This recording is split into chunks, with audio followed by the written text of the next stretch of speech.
तव्हां ॾिसी रहिया आहियो सिंध ग्रीन न्यूज़। मां आहियां गुलज़ार मंचालियो। ख़बरुनि जो सिलसिलो जारी आहे। हाणे ख़बरूं शामिल कंदासीं। शहदादकोट खां रिपोर्ट करे रहिया गुलज़ार मंचालियो। शहदादकोट में एसटीपी अॻुवाण खां दुकान तां हथियार बंदन रोक रक़म मोबाइल फोनियूं चेक ऐं ॿियो सामान फुर करे फरार थी विया। पुलिस खे इतला फुर वारे अमल ख़िलाफ़ एहतजाज। डीएसपी जी यकीन दयानी ते एहतजाज ख़त्म। शहदादकोट शहर जे कुब्बे बस स्टैंड में एसटीपी अॻुवाण मोहम्मद रफ़ीक सुमरो जे ईज़ी लोड ऐं ईज़ी पैसा जे दुकान तां 3 मोटरसाइकिल सवार हथियार बंदन हथियारनि जे ज़ोर ते खेसियर गमाल बणाए 2,70,000 रुपया रोक रक़म 50,000 जी चेक ऐं 5 मोबाइल फोनियूं फुर करे फरार थी विया।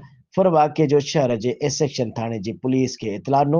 होॾां एसटीपी अॻुवाण मोहम्मद रफ़ीक सुमरो खां फुर वारे अमल तोड़े बदअमनी जे वाक़ियनि ख़िलाफ़ शहर जे कोटूमोट चौक ते एसटीपी अॻुवाण हयात तुनियो, सजाद तुनियो, शहरिन सैयद हाशिम शाह, फयाज़ मगसी, असगर हाड़ो, असद सिंधी ऐं ॿियनि एहतजाज करे नारेबाज़ी करे फुर थियल रक़म ऐं ॿियो सामान वापसि कराइण जो मुतालबो कयो। डीएसपी अख्तर अबड़ो एहतजाज वारे हंधि पहुची अॻुवाणनि सां ॻाल्हियूं करे यकीन दहानी कराई एहतजाज ख़त्म करायो।